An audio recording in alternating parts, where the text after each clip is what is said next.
Hi my loves, welcome back to my YouTube channel. In today's video, I want to share some tips that can help you get back on track when it comes to your goals. We've just entered the second half of the year and a lot of us just aren't as disciplined as we were when the year began, which is okay. But what's not okay is doing nothing about it, right? And as we all know, when it comes to our goals, the only thing standing in between you and your dream life is the time and effort you're willing to invest.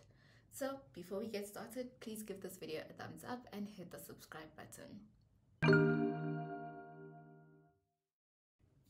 Okay, so I think we can all agree that when it comes to creating a long-term habit or trying to achieve a really big goal, it does require a lot of personality change or a lot of inner work.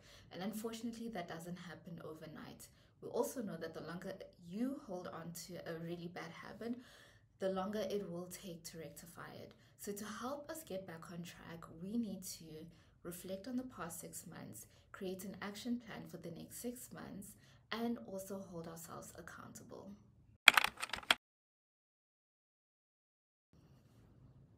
So reflecting on the past 6 months is going to help us identify what we can achieve in a period of 6 months, the rate of our progress, and what else we need to do for the next 6 months, right?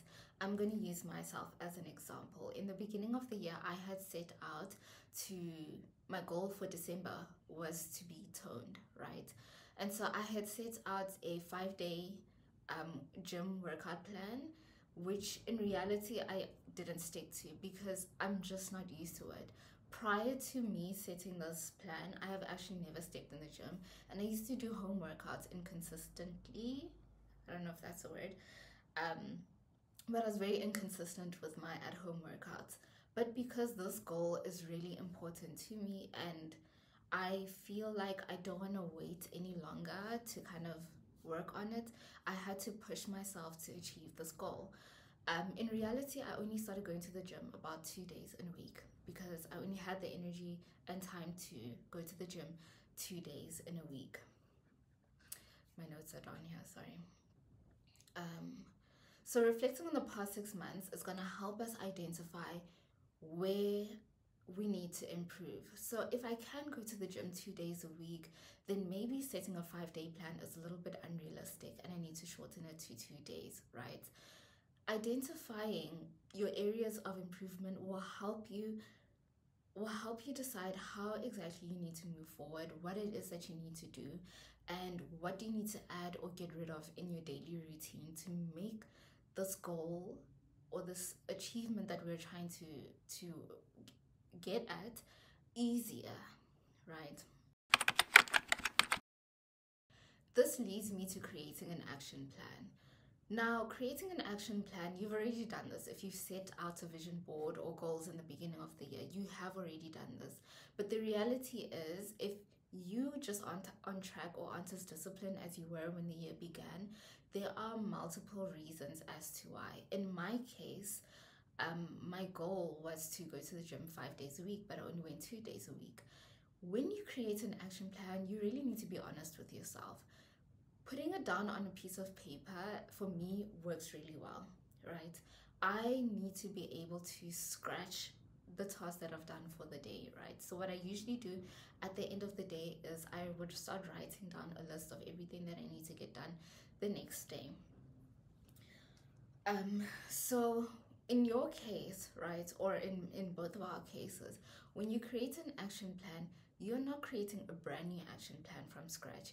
We've already reflected on the past 6 months, and we know that in a period of 6 months, we are able to achieve, in my instance, going to the gym 2 days a week. But I still will not reach my goal by my deadline, December, of being toned if I only go to the gym 2 days a week. Sorry, it's really windy outside. So the reality is that if I want to create an action plan that's really going to help me move forward and achieve this goal, I need to take my current daily routine and either add a little bit more or subtract more of my goal into my daily routine. This is going to seamlessly blend in with my day-to-day life and won't really be hard to maintain because for the past 6 months, this has been my day-to-day life. Realistically speaking, in my case, it would be looking like maybe going to the gym 3 days a week for an extra 15 minutes for each of those days. You get what I'm coming at, right? When you create an action plan, it's important for you to also prioritize your tasks, right? Some things aren't urgent, and when you don't really prioritize tasks, it's easy for you to let your other goals like slide because they're not really prioritized. In my case, what I had started doing was meal prepping. Meal prepping allowed me to have, and also I meal prep for 3 days. So meal prepping allowed me to have food ready whenever I was hungry. Excuse me. And also it cut out so much time, like cooking and cleaning up after and doing the dishes requires so much time that meal prepping just eradicates, which allows me to be in the gym for an extra 15 minutes throughout the week. Okay, so you prioritize your tasks. You have thought of your areas of improvements, and now it's time to put it on a piece of paper. Like I said, we're going to take our current schedule and incorporate the additional changes that we need to put in. I am looking at my notes because I just don't wanna miss anything. There's so many stuff here, but I like said it in 2 seconds. Okay. So just to go over prioritizing your tasks, right? When I mentioned like meal prepping, that really did make a drastic change in how more frequently I was able to go to the gym, because food was already ready and I was not spending as much time on cooking and cleaning, that I was able to do more with my time. So sometimes you need to look at your own life and decide, where can you make time? Does it look like meal prepping? One thing I like to do also is to do my laundries on Sundays, right? So I do my laundry on Sundays, and then Sunday evening I will iron all the dry clothes, or most of the clothes. I will iron everything and have my clothes ready for the whole week, so that in the morning I don't have to worry about what am I going to wear, or oh, I need to iron this shirt. Everything is ironed, it's hanging, it's ready to wear. So look at your life and identify where it is that you can make time so that you are able to focus on your goals, right?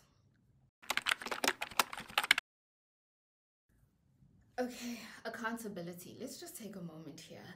I often think that this is like really important when it comes to trying to achieve your goals.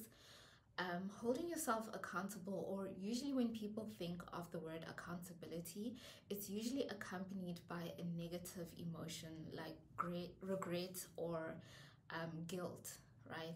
When you want to hold yourself accountable, you really have to be kind to yourself.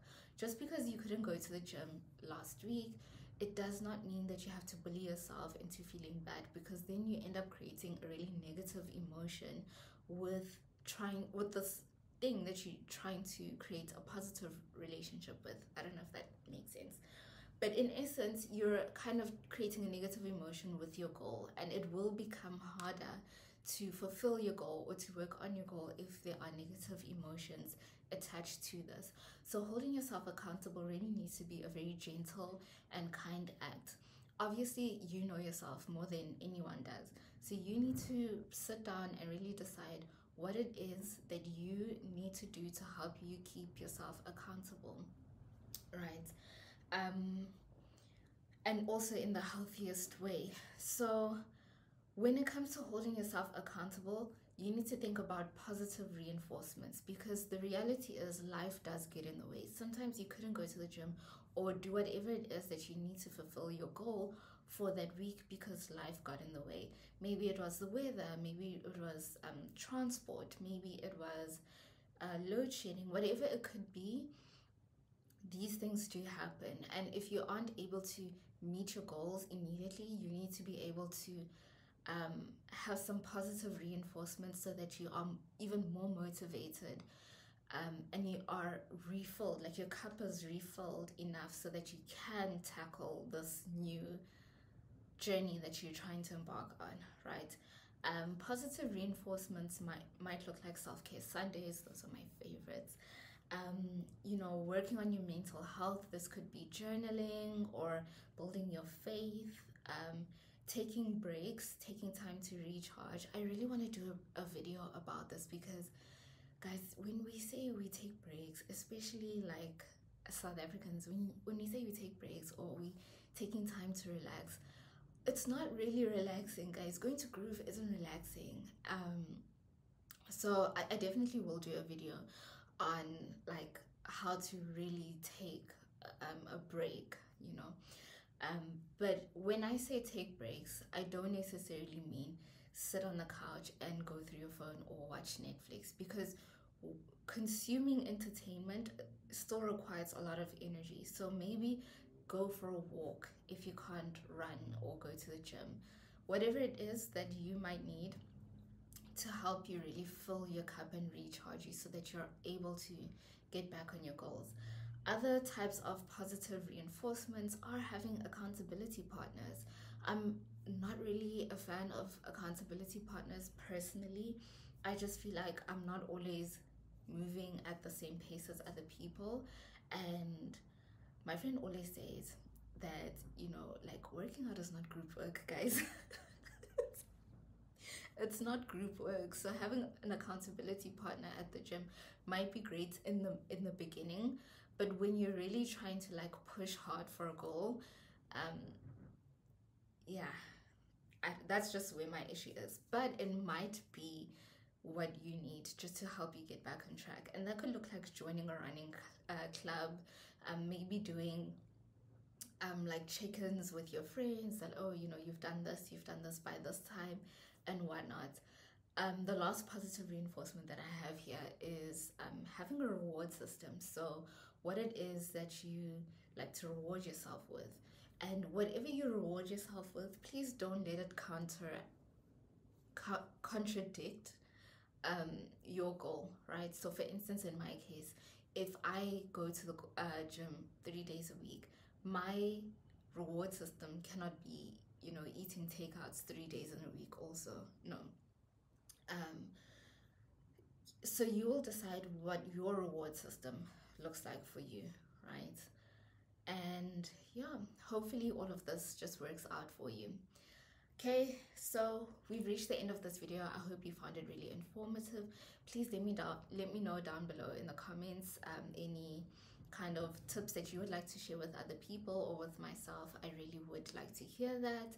And you know, how do you keep yourself motivated as well?